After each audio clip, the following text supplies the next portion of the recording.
বগুড়ার গাবতলী উপজেলার একটি গ্রাম পদ্মপাড়া। সবুজ শ্যামল নিভৃত পল্লীর যে গ্রামের সরকারি প্রাথমিক বিদ্যালয়ের প্রধান শিক্ষক মোস্তফা কামাল স্বপন এবছর হয়েছেন দেশসেরা।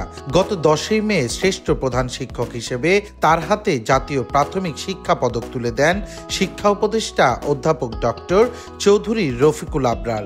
তবে এটি প্রথম নয়, এর আগেও জাতীয় পর্যায়ে শ্রেষ্ঠ কাপ শিক্ষক নির্বাচিত হয়েছিলেন স্বপন। সারা দেশের 65,000 সরকারি প্রাথমিক বিদ্যালয়ের মাঝে এই শ্রেষ্ঠত্ব অর্জনের নেপথ্যে রয়েছে বিগত 15 বছর বিদ্যালয়টির নানা অর্জন ও শিক্ষার্থীদের সফলতার গল্প। জানা যায় 2010 সালে প্রধান শিক্ষক হিসেবে পদোন্নতি পেয়ে পদ্মপাড়া সরকারি প্রাথমিক বিদ্যালয়ে যোগ দিয়েছিলেন মোস্তফা কামাল।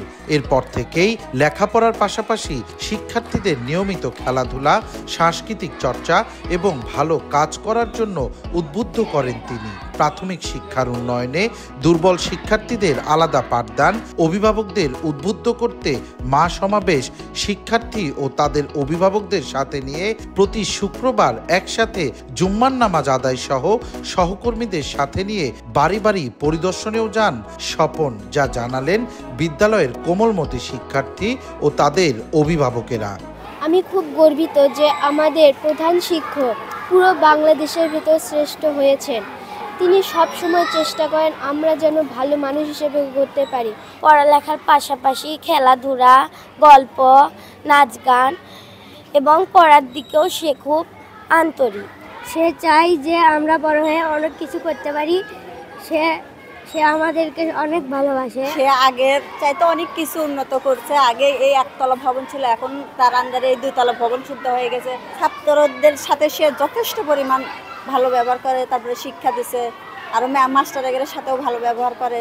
সে স্যার হিসেবে অনেক ভালো। স্যার প্রতি মাসে মাসে অভিভাবক সমাবেশ করে। স্যার আমাদের ডাকে ছোটপল অসুস্থ হলে খোঁজ খবর নেয় এবং স্যার বাড়িতে যেয়ে সে বাচ্চার খোঁজ খবর নিয়ে আসে।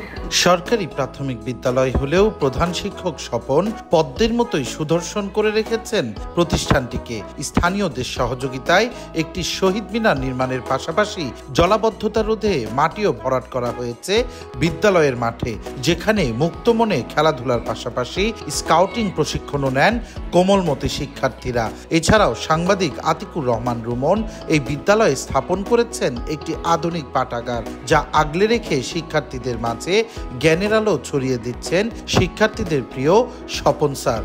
যে সকল যোগ্যতা থাকলে উনি প্রধান সর্বশ্রেষ্ঠ হতে পারেন, সেগুলো সব যোগ্যতা তার মধ্যে আছে। উপজেলা পর্যায়ে আমরা প্রথম স্থান অধিকার করেছি, দ্বিতীয় স্থান অধিকার করেছি। প্রতি বছর এই স্কুল থেকে প্রথম, দ্বিতীয়, তৃতীয়র মধ্যে একটা না একটা স্থান আমরা উপজেলা পর্যায়ে আমরা পেয়েছি। এর পিছনে অবশ্যই লুকায়িত আছে একজন। আপনারা সকলেই জানেন, সে আমাদের শিক্ষক, আমাদের প্রধান শিক্ষক জনাব মোস্তফা কামাল। ওনার আসলে কোনো একটি বিশেষণ দিয়ে বিশেষায়িত করা যাবে না। উনি আসলে অনন্য প্রতিভার একজন অধিকারী। ওনার সান্নিধ্যে কাজ করতে পেয়ে আমি নিজেকে গর্বিত মনে করি।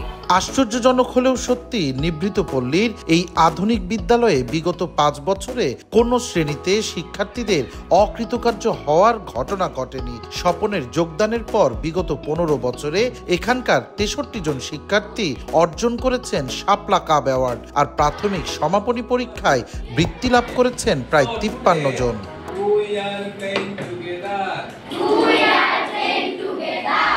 জাতীয় পর্যায়ে স্বীকৃতি অর্জনের অনুভূতি জানতে চাইলে সাদামনের প্রধান শিক্ষক মোস্তফা কামাল স্বপন এর পুরো কৃতিত্ব ভাগ করে দিলেন সকলের মাঝে। সকলের সহযোগিতা নিয়ে জীবনের শেষ দিন পর্যন্ত ইতিবাচক এই ধারা অব্যাহত রাখার প্রত্যাশা ব্যক্ত করেন তিনি। আমি প্রথমে চিন্তা করছি যে ডিসিপ্লিন মেনটেন করা, স্কুলের স্টুডেন্টরা যেন সময় মতো আসে, শিক্ষকরা যেন সময় মতো ক্লাসে যান, পাঠদান করেন, নিয়ম অনুযায়ী সব কাজ চলে। এইটা আমি প্রথম কাজ শুরু করেছি। এটা আমি মনে করি যে আমার অভিভাবক, আমার শিক্ষার্থী এবং আমার সহকর্মী সকলের সম্মিলিত প্রচেষ্টা আমি এটা সফলতা আনতে পেরেছি। এবার আমি এই বিদ্যালয়টাকে দেশসেরা করার একটা পরিকল্পনা হাতে নিয়েছি। আর আমার ইচ্ছা আছে আমি অবসর গ্রহণের পরেও আমি প্রাথমিক শিক্ষায় কাজ করে যাব ইনশাল্লাহ। এই প্রত্যাশা আমার আছে। পদ্মপাড়া সরকারি প্রাথমিক বিদ্যালয়ে প্রথম থেকে অষ্টম শ্রেণী পর্যন্ত 350 জন শিক্ষার্থী আছেন, যারা প্রধান শিক্ষক স্বপনকে তাদের বিদ্যালয়ে চান আরও বেশ কয়েকটি বছর। বিদ্যালয়ের স্বার্থেই পূরণ হোক শিক্ষার্থী ও অভিভাবকদের এই চাওয়া, এমনই প্রত্যাশা সকলের। সঞ্জু রায়, দেশ টিভি, বগুড়া।